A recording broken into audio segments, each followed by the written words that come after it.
Hello students, हमारे इस YouTube के चैनल पर आपका एक बार फिर से हार्दिक स्वागत है। आज हम आपके लिए लेकर के आए हैं क्लास सेकेंड ईयर का लेक्चर नंबर, अपना वीडियो का 6 लेक्चर है। तो पिछले वीडियो में हमने देखा था कि पोटेंशियल ड्यू टू स्फीयर, ठीक है ना। अब हम देखेंगे इक्विपोटेंशियल सरफेस, समविभव पृष्ठ। आज की टॉपिक हमारी क्या है?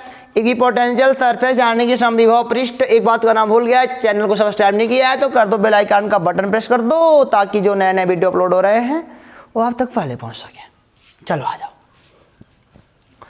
तो कहानी खत्म। चल, इक्विपोटेंशियल सरफेस ये होता क्या है? पहले इसकी परिभाषा लिख दूं क्या? देखो जरा, वैद्युत क्षेत्र में खींचा गया हुआ है पृष्ठ,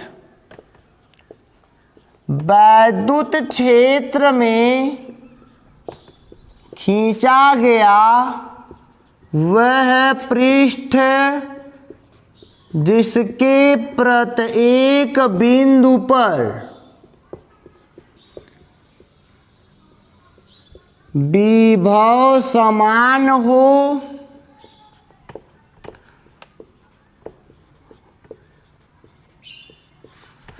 समविभव पृष्ठ कहलाता है।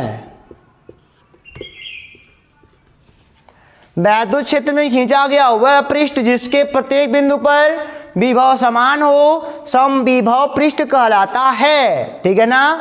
मान लो कोई पृष्ठ हो सकता है यार, देखो मान लो कोई सरफेस है, स्फीयर, हर जगह विभव समान है। यहाँ पे कोई चार्ज मान लो क्यू है, सेंटर पर कोई चार्ज मान लो क्यू है, तो बताओ कि यहाँ से यहाँ तक का विभव यहाँ पे भी, अब जानते हो कि सब दूरी आर आर बराबर होगी। क्यों? तो क्या कहोगे? तो कहोगे प्रत्येक पृष्ठ पर क्या है? विभव समान है, उसी को हम समविभव पृष्ठ बोलते हैं। इसकी हमारी मेन टॉपिक है properties of equipotential surface.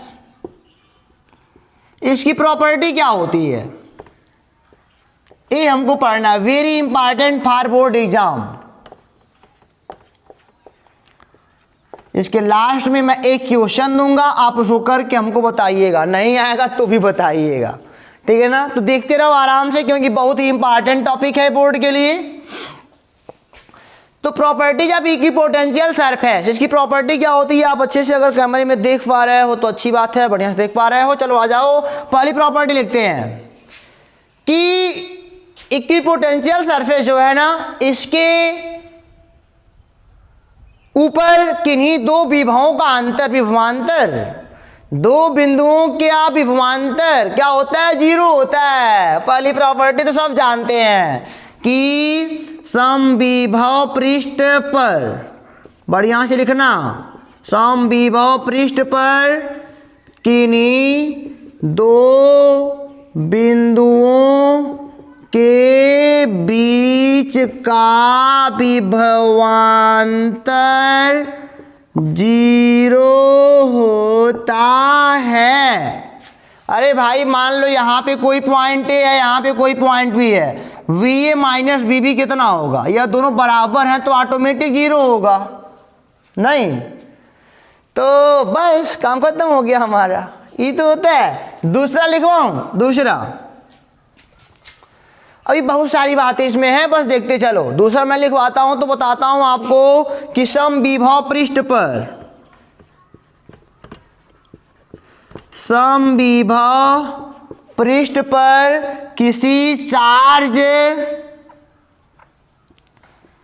Q को ले जाने में वैद्युत बल द्वारा किया गया कार्य बराबर 0। ये अभी देख लो आप,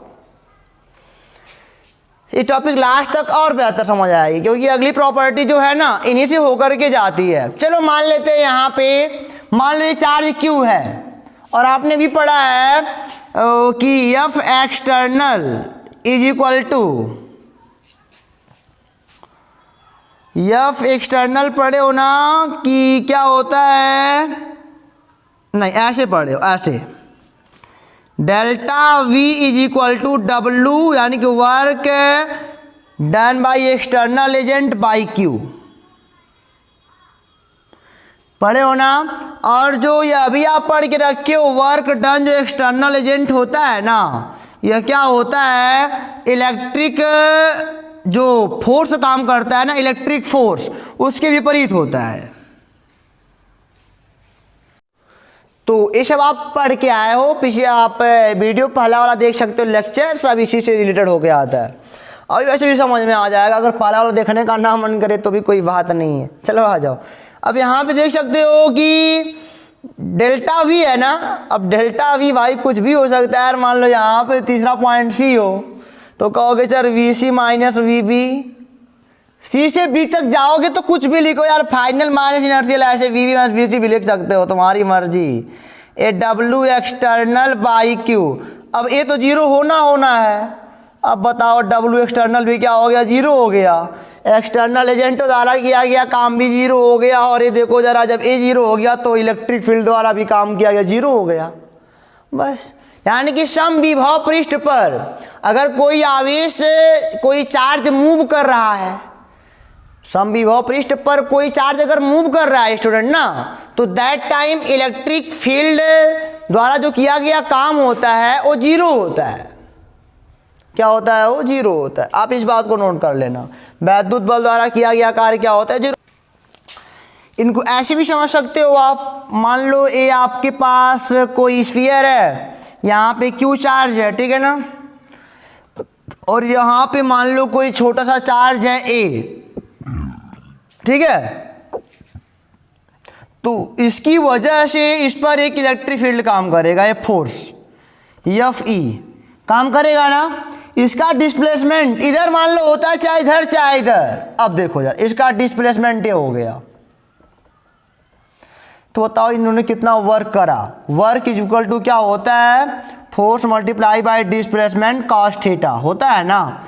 या फिर अब कुछ भी ये हो, कॉस थीटा 90 हो जाएगा यार, 90 बार बार होगा, चाहे यहाँ चाहे यहाँ चाहे इधर। मान लो बल है इधर ए बनेगा, तो हमेशा जीरो होगा, ठीक है ना। तो ये भी आप मतलब बढ़िया से मेंटेन कर लो कि समविभव पृष्ठ पर किसी चार्ज को क्यू को ले जाने में, क्यू को चलाने में वैद्युत बल द्वारा किया गया कार्य कितना होता है, जीरो। इसीलिए होता है, चाहे यहाँ से कहो चाहे यहाँ से कहो, आपकी मर्जी कहाँ से कहते हो। तब इनको मिटा के चलते, इसको अच्छे से आप नोट जरूर कर लेना, समझ भी लेना, ताकि अगले को किसी को समझा सको कि हाँ हम पढ़े हैं। तो इसको मिटा के चलते हैं तीसरे वाले पर। तो स्टूडेंट हमारी अगली और तीसरी प्रॉपर्टी है कि समविभव पृष्ठ के प्रत्येक बिंदु पर, समविभव पृष्ठ के प्रत्येक बिंदु पर वैद्युत क्षेत्र की दिशा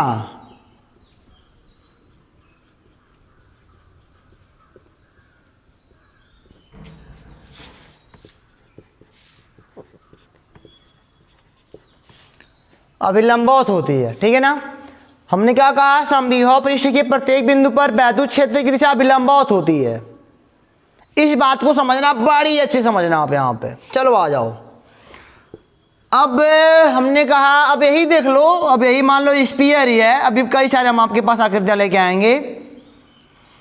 स्फीयर है मान लो, अब यहाँ पे कोई चार्ज क्यों रखा है मान लेते हैं, तो सेंटर पर है, सेंटर पर इलेक्ट्रिक फील्ड ऐसे बनेगा। सरफेस पर क्या है, लंबवत ही तो है। सरफेस पर क्या है, लंबवत ही तो है। सरफेस पर क्या है, लंबवत ही तो है। इलेक्ट्रिक फील्ड देखो, एक ही पोटेंशियल है, ध्यान दीजिएगा। यहाँ पे हमने क्या कहा कि समविभव पृष्ठ के प्रत्येक बिंदु पर वैद्युत क्षेत्र की दिशा क्या होती है, अभिलंबवत होती है। मान लेते हैं ये आपके पास कोई प्लेट है,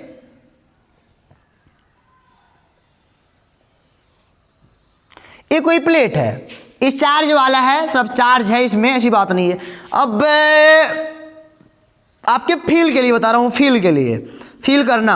ए बी हो गया, ए कोई पॉइंट भी हो गया, कोई पॉइंट भी हो गया। हमने पढ़ रखा है फार्मूला कि delta V is equal to minus E dot D R. हम लोग इसको पढ़े हैं, बढ़िया से पढ़े, अभी पीछे पढ़ के ही तो आ रहे हैं। तो अब बताओ ये जीरो हो जाएगा? नहीं, ये जीरो हो जाएगा ना, ये जीरो हो जाएगा। समविभव पृष्ठ है, यहाँ बराबर विभव तो जीरो होना है। अब बताओ E into E dot D are का मान जीरो कब होगा? जब ये cos थीटा यानी cos 90 लगेगा तभी तो जीरो होगा, यानी कि ई परपेंडिकुलर डी आर। यहाँ से तो आपको नहीं दिख रहा है, ये जीरो कब होगा यार? ये जीरो तभी हो सकता है जब यहाँ पे जीरो आवेगा, जब इनके बीच का मतलब कि डेल्टा वी का मान जीरो कब होना है? जब इनके बीच का एंगल 90 डिग्री होगा। ऐसे डेल्टा वी बराबर minus E dot D are cos 90, delta we का मान जीरो तभी आएगा जब थीटा का मान 90 होगा, यानी कि आर हमारा इधर है और ई का मान इधर आना है। तो आपको देखा ना, लंबवत तब भी होना चाहिए, लंबवत तो होना चाहिए। तो आपने यह देख लिया समविभव पृष्ठ के प्रत्येक बिंदु पर वैद्युत क्षेत्र की दिशा भी लंबवत होती है। आप इस बात को नोट करिएगा। और हम चलते हैं अगली टॉपिक पर, यहाँ पर चौथे पर। दो समविभव पृष्ठ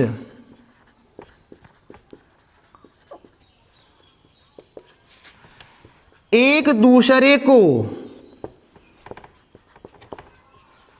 कभी काट नहीं सकते। दो समविभव पृष्ठ एक दूसरे को कभी काट नहीं सकते। क्यों नहीं काट सकते? रीजन अभी देख सकते हो आप। मान लेते हैं, मान लो ये आपके पास कोई प्लेट है,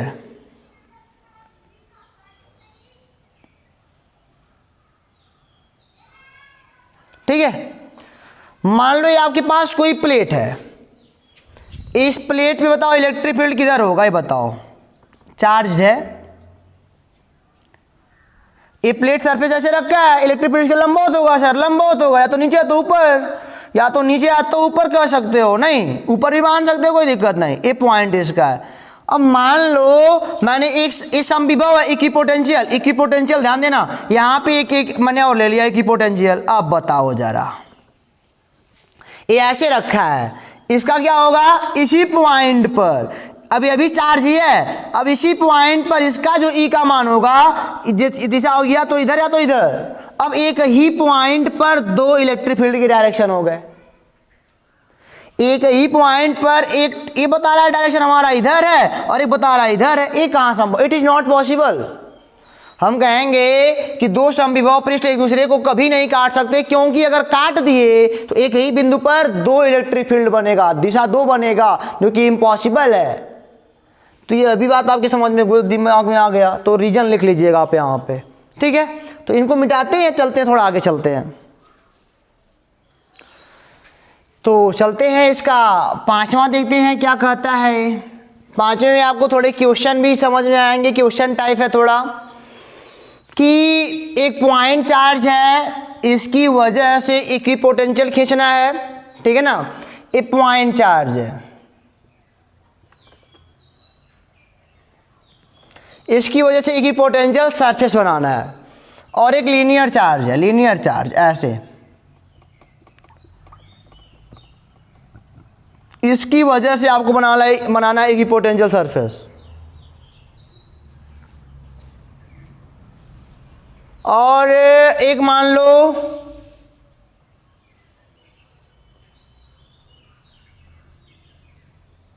ऐसे इलेक्ट्रिक फील्ड है, ठीक है ना। ये पहला पोर्शन, दूसरा पोर्शन, तीसरा पोर्शन, इन तीनों की वजह से हमको बनाना है इक्विपोटेंशियल सरफेस। कोई बात नहीं, ये पॉइंट है ना। अब देखो ये आर दूरी, देखो जब आर नियत है, जब आर नियत है, दूरी आर है ना, सबकी दूरी आर है, हम कहेंगे जब आर कांस्टेंट, जब आर नहीं बदलने वाला कहीं पे, देन पोटेंशियल भी क्या होगा? कांस्टेंट होगा। इसके प्रत्येक बिंदु पर जो v का मान होगा ना, वो समान होगा। मान लो मैंने इसके मतलब कि एक संकेंद्रीय, एक ही केंद्र पर दो हो गए ना, ऐसे संकेंद्रीय टेढ़ा मेढ़ा बनाया है यार, थोड़ा मोड़ा टेढ़ा, उसको मैनेज करना आप। यहाँ भी आर, यहाँ भी आर, यहाँ भी आर, यहाँ भी आर, सब दूरी मान लो आर है, तो जो विभव यहाँ पे वही विभव यहाँ पे, वही विभव यहाँ पे, वही विभव यहाँ पे, ठीक है ना। संकेंद्रीय को अंग्रेजी में बोलते हैं कंसेंट्रिक। क्या बोलते हैं? कंसेंट्रिक। तो देखो यहाँ भी क्या हो जाएगा, सब जगह दूरी आर समान है, तब यहाँ पे विभव क्या होगा, समान होगा। इसके समान मत सोचना कि इसके समान होगा ना, यहाँ पे इस वाले सरफेस पर हर एक पॉइंट पर विभव क्या होगा, समान होगा। अगर मैं कहूँ वी ए है, सरफेस ए है, ए बी है, तो दैट टाइम क्या पाओगे, वी ए बड़ा होगा वी बी से, क्योंकि दूरी के साथ साथ पोटेंशियल घटता है ना, तो वी ए बड़ा होगा वी बी से। चलो ये भी ड्रा करने आपको आ गया कि एक पॉइंट चार्ज है, उसकी वजह से आपको इक्विपोटेंशियल सरफेस ड्रा करना है। तो सीधे इसी को सेंटर मान के कोई भी वृत्त खींच दो, गोला गोला, ठीक है ना, बराबर आ जाएगा। यहाँ पे आ जाओ, लीनियर चार्ज आपके पास है, सपोज कर लो लीनियर चार्ज है, सपोज क्या करना है, तो अब इसकी वजह से आपको बनाना है इक्विपोटेंशियल सरफेस, समविभव पृष्ठ। तो क्या करोगे, ऐसे कहोगे सर यहाँ पे आर दूरी ये भी है, इधर भी आर दूरी, ऐसे खींचेंगे ऐसे खींचेंगे, यहाँ पे ऐसे गोलिया गोलिया, ये हो गया हमारा बेलन। क्या हो गया, बेलन।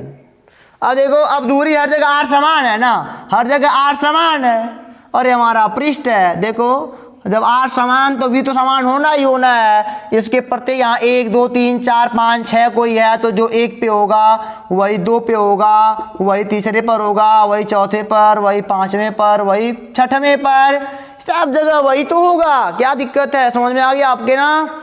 चलिए अब हम आपको बताते हैं, तो हो गया। इस पे भी कंसेंट्रिक बन सकता है यार, यहाँ पे ऐसे बन सकता है। यह दूरी समान होनी चाहिए, बस हमारा टेढ़ा मेढ़ा बन रहा है, आप समझ रहे हो क्या मैं कह रहा हूँ। अगर मान लो सरफेस ए हो, ए बी हो, तो कहोगे जो ए पे होगा वो ज़्यादा होगा बी से, क्योंकि ए वाला पहले है। तो लीनियर चार्ज की वजह से भी ऐसे हो सकता है।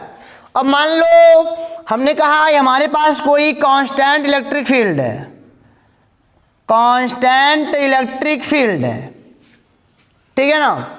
अब इनकी वजह से हम मत करें कि इस पे एक ऐसा पृष्ठ खींचो, इसमें एक ऐसा पृष्ठ खींचो जिसका विभव हर जगह क्या हो, समान हो। इसमें एक बहुत इंपॉर्टेंट, ये सोचने वाली बात है बहुत ज़्यादा। मैंने कहा इसमें एक ऐसा पृष्ठ खींचो कि जिसके प्रत्येक जगह विभव समान हो। हाँ, तो पिछला वाला याद करके जरा आओ। अभी मैंने बताया थोड़ी देर पहले कि समविभव पृष्ठ में सरफेस और ही हमेशा परपेंडिकुलर होते हैं, surface perpendicular electric field line. अब देखो सरफेस ऐसे बनेगा, ऐसे रख दो सरफेस, ऐसी सरफेस है, सरफेस हमारा ए है, इलेक्ट्रिक फील्ड इधर 90 डिग्री बन गया, एक ही पोटेंशियल है। यहाँ भी बना सकते हो, यहाँ भी बना सकते हो। देखा, उन्हीं को लाके मिला दिया। ये मान लो वी ए है, वी बी है, वी सी है, तो दैट टाइम क्या कहोगे, इस यहाँ कह सकते हो कि वी ए बड़ा है वी बी से, बड़ा है वी सी से। वैसे भी जान रहे परपेंडिकुलर है यार, कहीं बदलने वाला तो है नहीं, सब नियम कानून यहीं से होकर के जाता है, सब कुछ पढ़ के पीछे ही आया हो, परपेंडिकुलर है ना, कहाँ बदलेगा ये। इलेक्ट्रिक फील्ड मैंने जब ऐसे बनाया था पिछले वाले लेक्चर में, क्वेश्चन में तो ऐसे रखा था ना, तो परपेंडिकुलर कहाँ मान बदलता था, कोई मान नहीं चेंज हो रहा है। अब मान नहीं चेंज हो रहा है यार, तो हर जगह विभव समान है, और हर जगह विभव समान है तो डिफरेंस भी 0 आना है, ठीक है। तो ये हो गया हमारा, अच्छे तरीके से ख़त्म होता है। ये वो है हमारे पास जो थे 5-6 इसके प्रॉपर्टीज़ थे, और आपको समझ में आ गया। हर एक प्रॉपर्टी को आप अच्छे तरीके से समझ गए हो। यहाँ पे प्रश्न बनाना कि एक पॉइंट चार्ज की वजह से इक्विपोटेंशियल सरफेस ड्रा करो, एक लीनियर चार्ज की वजह से इक्विपोटेंशियल सरफेस ड्रा करो, और इलेक्ट्रिक फील्ड कोई कांस्टेंट है उसमें आप ड्रा करो इक्विपोटेंशियल सरफेस। तो ये आप कर लेना, ओके। क्वेश्चन तो बन जाएगा, आंसर हमने दे दिया। अब एक क्वेश्चन आपको देते हैं होमवर्क, अगर नहीं आएगा उसको हम आपको अगले वीडियो में दे देंगे। एक क्वेश्चन हमने पढ़ा है जो कि इम्पॉर्टेंट भी है, जहां पे आप दिमाग लगाओगे, ठीक है ना। हमारा क्वेश्चन यही रहेगा कि डाइपोल की वजह से बने इलेक्ट्रिक फील्ड में, क्वेश्चन है हमारा, बने इलेक्ट्रिक फील्ड में इक्विपोटेंशियल सरफेस ड्रा करो, इक्विपोटेंशियल सरफेस ड्रा करो, HW। आएगा तो नंबर तो जान ही रहे हो। वहाँ बताना नहीं आएगा तब भी यहाँ बता देना, ठीक है ना। अगले वीडियो में इंक्लूड कर देंगे इसको हम। तो उम्मीद करते हैं कि वीडियो आपको समझ में अच्छे तरीके से आया होगा और अच्छे तरीके से पढ़िएगा, ताकि यही सब जो है ना छोटे छोटे नियम अक्सर ये विद्यार्थी भूल जाते हैं और कहते हैं सर न्यूमेरिकल हमको समझ में नहीं आ रहा। तो आपको समझ में आएगा क्योंकि आप अच्छे तरीके से पढ़ चुके हो। कहीं कोई परेशानी नहीं है, कहीं पे कोई परेशानी होगी तो कमेंट बॉक्स, व्हाट्सएप नंबर सब कुछ आपके पास है, बताइएगा ज़रूर। तो फिर अब मिलेंगे आपसे अगले वीडियो में एक नए टॉपिक के साथ, एनर्जी के बारे में बात करते हुए, पोटेंशियल एनर्जी के बारे में बात करेंगे वहाँ पे।